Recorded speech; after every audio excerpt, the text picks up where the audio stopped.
Hello guys, welcome back to the channel. I am titular and welcome back to Agatha Christie's Hercule Poirot, the London case, where we continue our investigations. The cases now. This time we got the chapter 4, the apartment. Poirot and Hastings solve one crime, and it's too fast for us to read. We just entered Miss Court Smith's apartment, which was in flames. And where is the pendant? Irene's sales ledger. Okay, Mademoiselle Court Smith's sales ledger. There must be something in here of note. Okay, but we can't investigate further. That's unfortunate. Console table.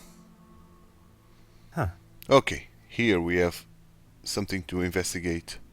This bottle, inexpensive vintage crate of champagne left over from the gala. It may not be the finest champagne, but I imagine most of the guests at the gala were unaware. We got a key there.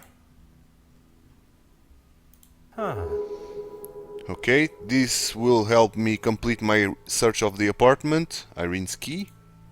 Indeed, it will.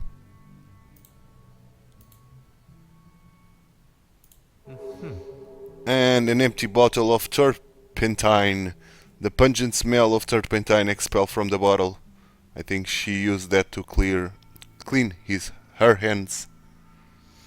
Hot on the culprit's heels. Indeed. And we got a trail of fire here.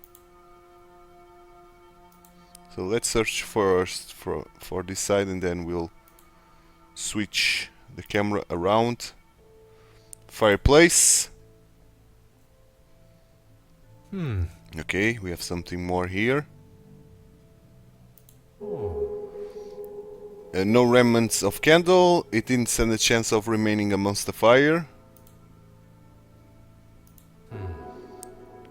Containing cherry tobacco, obvious by its fruity aroma. Tobacco, probably. Likely used to hold a candle. A missing candle. Saucer. Okay. Lady shoe snuff box. So it was Irene's who's consuming cocaine as well. Okay. What are we missing here? Necklace with pin through it. Okay. There must have been a reason to toss jewelry into a fire. There's also a pin through one of its links. Curious. It appears that the fire spread more ferociously to the right of the fireplace, completely melting the candle on the right. Yeah. I agree. I do agree. Burnt painting? Oh, let's hope it's not the painting that we are after. It is. Unfortunately, is the Penitent Magdalene. Perhaps it is from a related series to our missing painting. Similar. That's not the original, okay?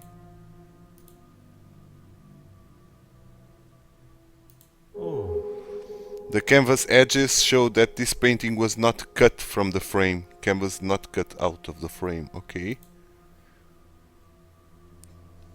One step closer to revealing the truth. Indeed. Irene's body. Oh, I never saw that. What's this? Scorched trail? There is a clear trail of where the fire was intended to burn. Judging from the pattern and location of the scorch marks, an accelerant was used, so it was set on fire, not an accident. I see. Someone wanted Miss Irene killed and succeeded on that. So let's now turn this around. And before we see the body, let's search this side for any clues, which I don't seem to. Coffee table, okay.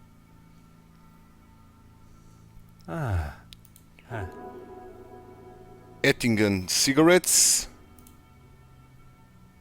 2 cigarettes, cherry tobacco flavored dog ends. Someone has a rather persistent habit judging by the number of stubs.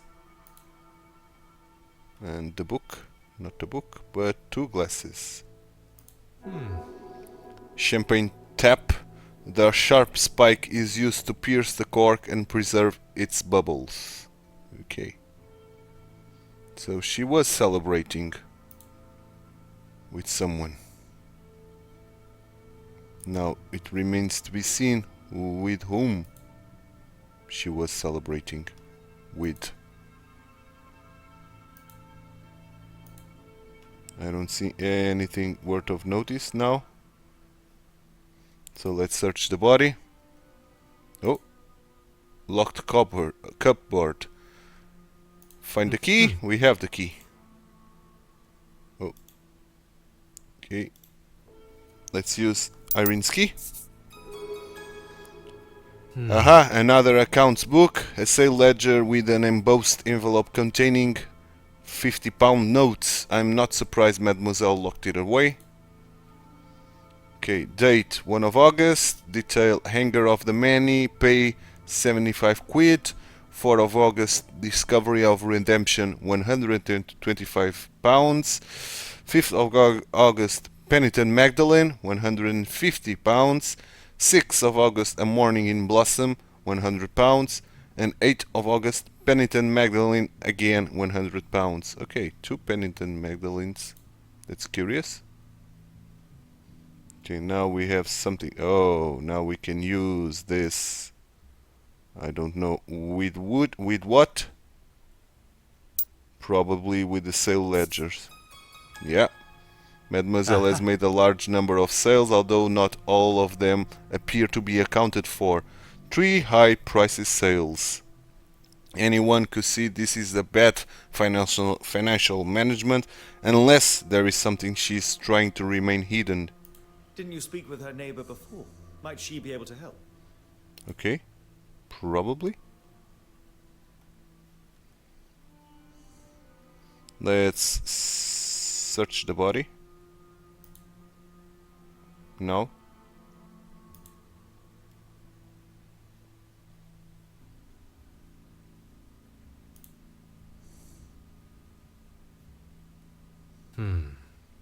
Okay. No sign of soot or damage to airways. No obvious signs that she was suffocated by the smoke. Probably she was killed before. That's a nice tattoo. No sign of burning. No obvious indications that she was burned by the fire.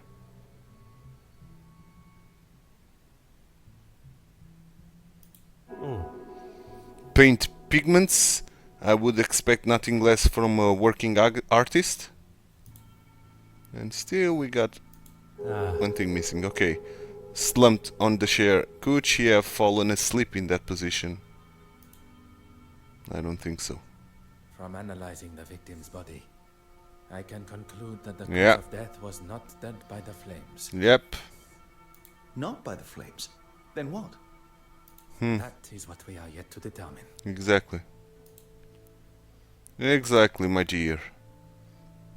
So let's talk to the neighbor first, before we try to do something in the mind map.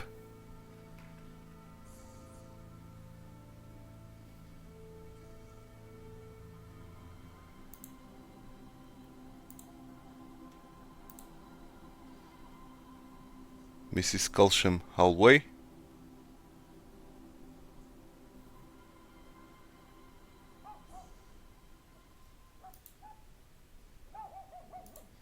Mrs. Culsham.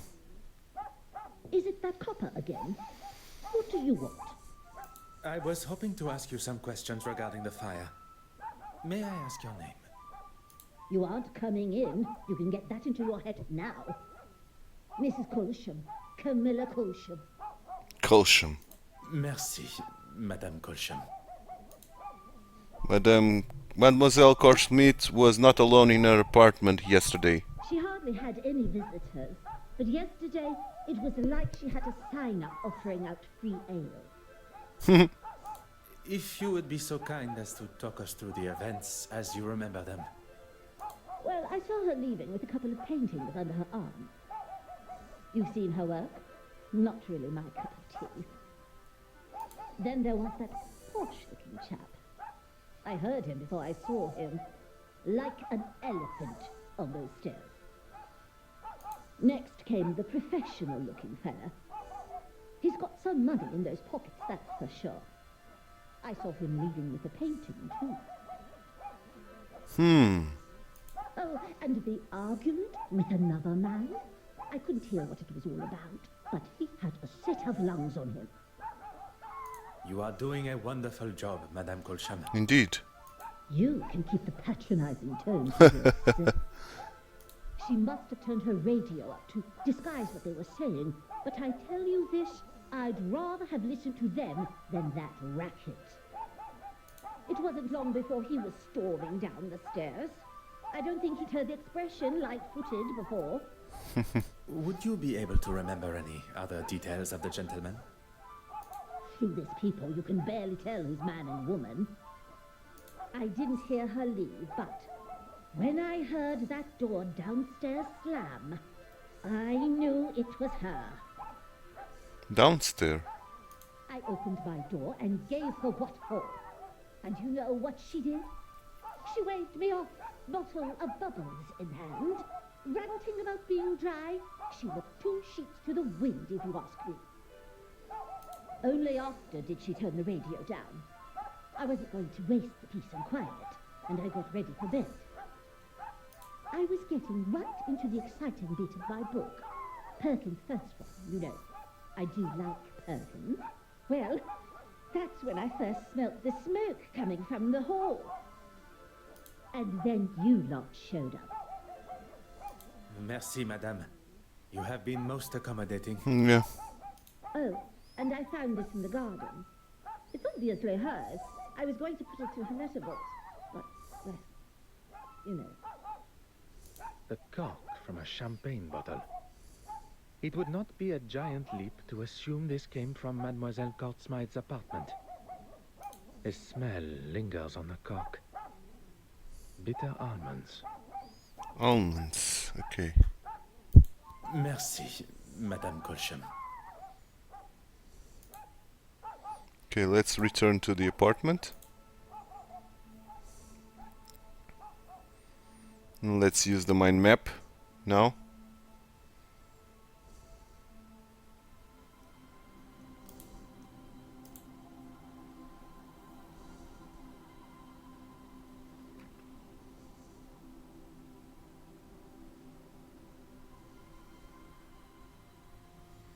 Okay, let's use this. Irene's apartment evidence. We have 3 links. Scorched trail leads to the painting and the door.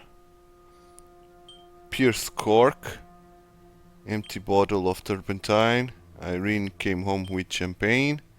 Inexpensive vintage crates of champagne left over from the gala.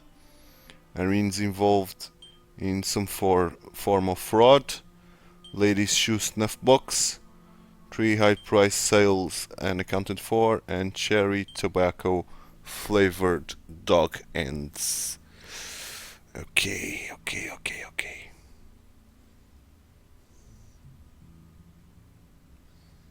So this and this probably. The pieces of the puzzle Yes. are finally coming together.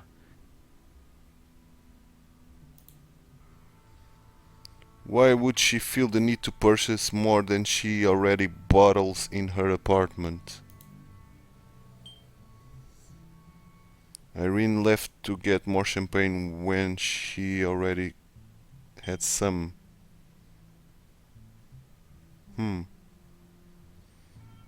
This and this.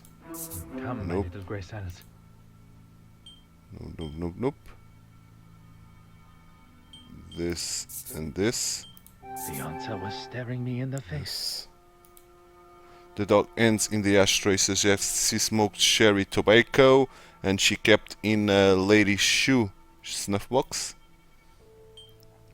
Irene smoked cherry tobacco kept in the shoe snuff box.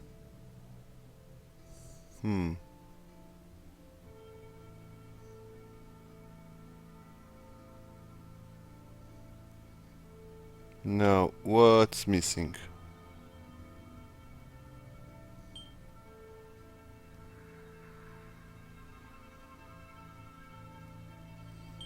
This and this? I must take a different approach if I No. am... Probably this and this then. Some Yes. would say a lucky guess. I would say a moment of...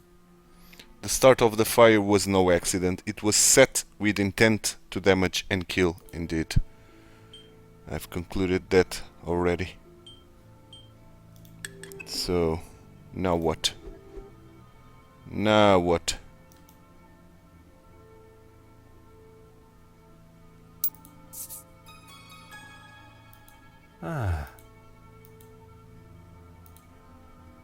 Still, we can't do anything here.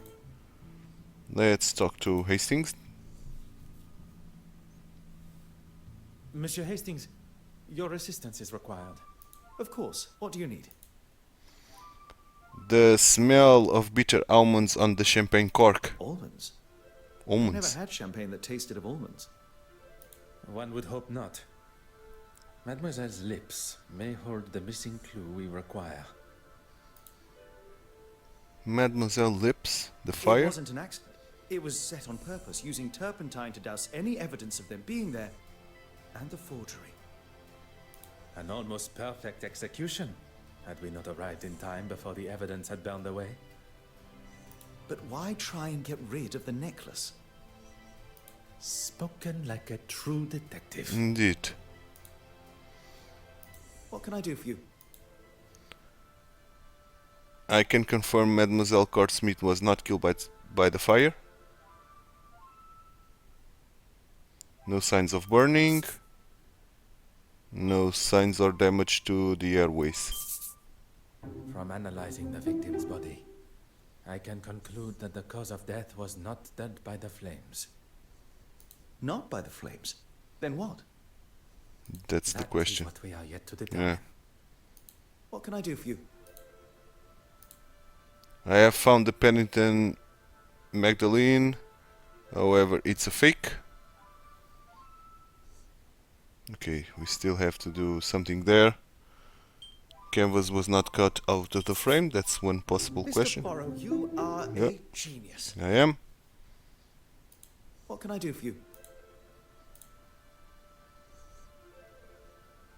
Mademoiselle Smith was creating replicas of the penitent Magdalene. She has 2 sales. Fraud. Paint pigments. Nope. What can I do for you? I believe I know who our snuff box belongs to. And it is Mr. Johan. Nope. Mr. Mortimer. Anastasia. Mr. David. Mr. Horace. Mr. Florence. Mr. Betty. Mr. Evelyn. Miss Evelyn. Irene. Herself. Yeah. Of course. Stupid me. Cherry flavor ends and Lady Shufnox. That would never have even Yeah. occurred to me. I've got a lot to learn. That was easy. What can I do for you? For the time being, nothing. Let us get back to the scene. Indeed. Let's search the body again.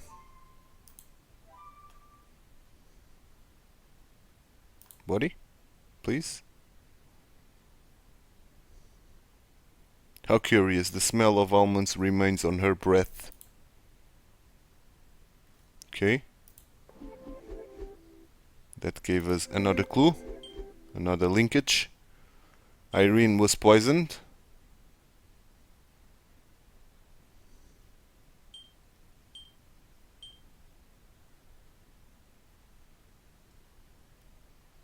By the pierced cork.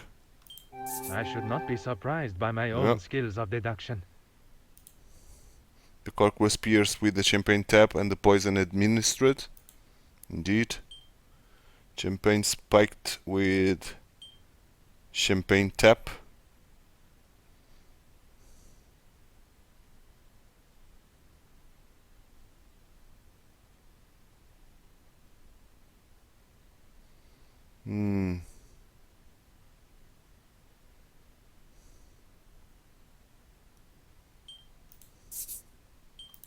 Is there something I... No.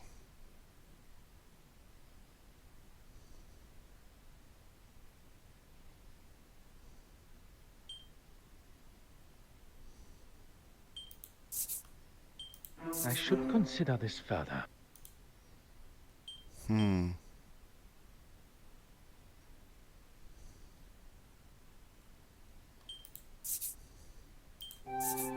Okay. And we get another one left.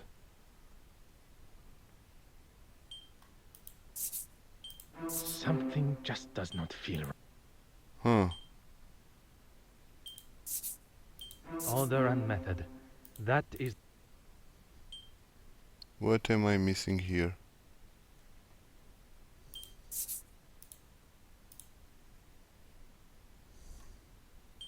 Things are Okay, beginning to become okay. clearer. Her sales ledger and their movements the day after the gala suggests she sold 2 of her paintings. And we got a new one. Irene sold 2 paintings the day after the gala. She was involved in some kind of fraud. Voila. The forgery of the penitent Magdalene along with omissions from her account suggests she is selling forgeries. Okay. Okay. Can we now do something here in terms of deductions with Hastings? Okay. What have we learned from the crime scene? Take your time. Consider what we have seen and learnt of Mademoiselle Court-Smythe's time here yesterday. Okay, firstly, we know that she had a number of visitors and an argument with one of them. Among these visitors, one left with a painting, perhaps another forgery. Or the original? Très bien.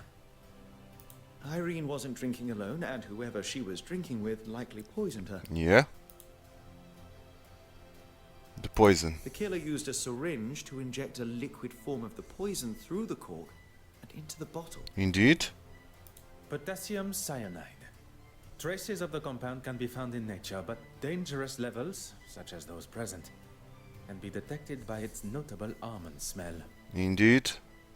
And she fell victim shortly after in her chair.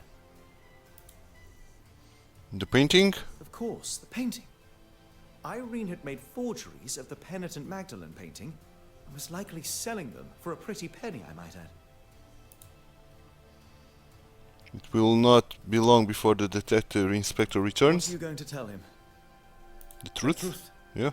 He may hope for a simple and somewhat convenient version of events, but he cannot ignore the facts that we shall present. Indeed. My crime Oh, scene still here intact. he is. Of course, Detective Inspector. There is something that... There's nothing more to say. Pardon, Detective Inspector. The truth is that Mademoiselle Irene Court-Smythe was murdered. Right you are. I'll be sure to make a note. But you won't. Excuse me? Are you forgetting who you're talking to? He is well aware of your authority and your capability of coming to the same conclusion. We only wish to inform you of our findings. Very well. Well, my men have been in, as have I, and I've concluded that the mademoiselle, as you so elegantly called her, made off with the painting and decided to have a few drinks to celebrate. Yeah. She passed out drunk in the chair, candle still lit, and the place went up like a match. Nope. Detective Inspector, s'il vous plaît. It is really not that simple. Who are you calling simple? He's not calling you simple, he's saying that isn't how it happened. How can you ignore the bottle of champagne that had been tampered with? The smell of poison on the cork.